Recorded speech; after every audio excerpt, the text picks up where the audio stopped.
So আমি চলে এসেছি একটা নতুন ভিডিও নিয়ে। আজকে আমার ডেইলি রুটিন তোমাদের সাথে শেয়ার করব।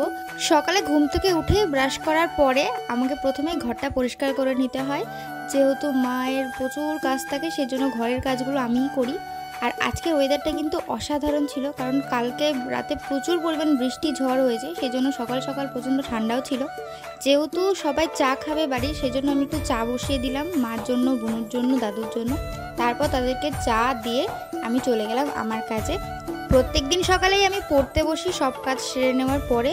স্কুল শেষ হয়ে যাওয়ার পর কলেজে ওঠার সময় সবার একটাই টার্গেট থাকে যে একটা চাকরি পেয়ে যেতেই হবে। সো আমারও সেরকমই একটা টার্গেট ছিল যে একটা চাকরি তো পেতেই হবে 3-4 বছরের মধ্যে। সেই জন্য এটার পুরো প্রিপারেশন আমি অলরেডি নিতে শুরু করে দিয়েছি। আর প্রত্যেক দিন আমি 3টে করে সাবজেক্ট পড়ি। দিন ইতিহাস, জিকে, ট্রান্সলেশন ইংলিশ করি, বা একদিন ভূগোল, জিকে, ট্রান্সলেশন ইংলিশ করি, বা একদিন জিআই, জিকে, ট্রান্সলেশন ইংলিশ এগুলো করি, গ্রামার করি। প্রত্যেক দিন আমার একটা রুটিন করা আছে, সেই রুটিনটা আমি তোমাদের সাথে অন্য এক ব্লগে শেয়ার করে দেবো যে কোন কোন দিন আমি কোন কোন পড়াটা করি। অ্যাকচুয়ালি আমার মনে হয় এরকম স্টেপ বাই স্টেপ পড়াশোনা করলে কারোরই কোনো রকম ত্রুটি হবে না পড়াশোনায়।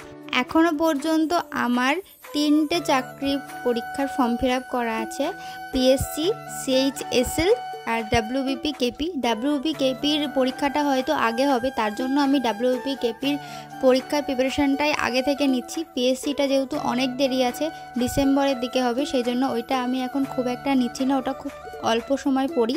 ব্যাপারটা কিন্তু এরকম না যে পিএসসি এক্সামটা পড়ে আছে বলে ওটার প্রিপারেশন আমি নিই না, ওটার প্রিপারেশনও নিই, কিন্তু যতটা পরিমাণ কেপি ডাব্লিউবিপির দিকে দিই ততটা পরিমাণ পিএসসির দিকে দিই না, তার হয়তো 50% দিই। এই পড়াগুলো শেষ করে আমাকে আমার অনার্সের পড়াও করতে হয়। আমি ভূগোলে অনার্স, সেই জন্য ভূগোলে অনার্সে অনেক পড়তে হয়, অনেক খাটনি আছে প্র্যাকটিক্যালে, সেগুলোও আমাকে করতে হয়। আমি সব কিছু নিজের মতো করে হ্যান্ডেল করে নিয়েছি স্টেপ টু স্টেপ। তারপরে আমি ঘরটা মুছে নিলাম আমার পড়া হয়ে যাওয়ার পরে। আগেই বলেছি মায়ের শরীর ভালো না, তার জন্য আমাকেই কিছু কিছু কাজ করে যেতে হয়। আর বুনুর যেহেতু পড়া থাকে, ও যেহেতু এখনও ছোট, ওকে কোনো কাজ করতে সেরকম দেওয়া হয় না।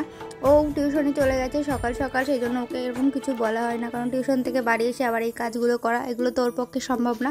তাই আমি নিজের পড়া শেষ করে এই কাজগুলো করে নিই, মাকে একটু সাহায্য করি, ছোট ছোট কাজ এগুলো জানি, তাও মায়ের একটু হেল্প হয়ে যায়, নাহলে মাকেও এগুলো সব একা একা করতে হয়।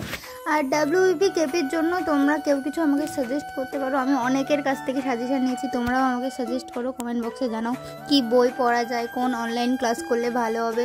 আমি চাই আমাকে সবাই সাজেস্ট করুক এবং আমি সেই কথাগুলো শুনবো তোমাদের। তো তারপরেই খেতে বসে গেলাম, প্রচণ্ড পরিমাণ খিদে পেয়ে গেছিলো, কারণ কিছু না খেয়েই কাজ করেই পড়তে বসে গেছিলাম, তো প্রচণ্ড খিদে পেয়ে গেছিলো। আজকে আমি পান্তা ভাত খাচ্ছিলাম পেঁয়াজ দিয়ে, আমার কিন্তু খুব ফেভারিট। তোমাদের কার কার পান্তা ভাত ভালো লাগে পেঁয়াজ দিয়ে একটু কমেন্ট বক্সে জানিয়ে দিও। তো তারপরে বাসনগুলো মেজেছিলাম। সো আজকের ভিডিওটা কেমন লাগলো কমেন্ট করে জানিও।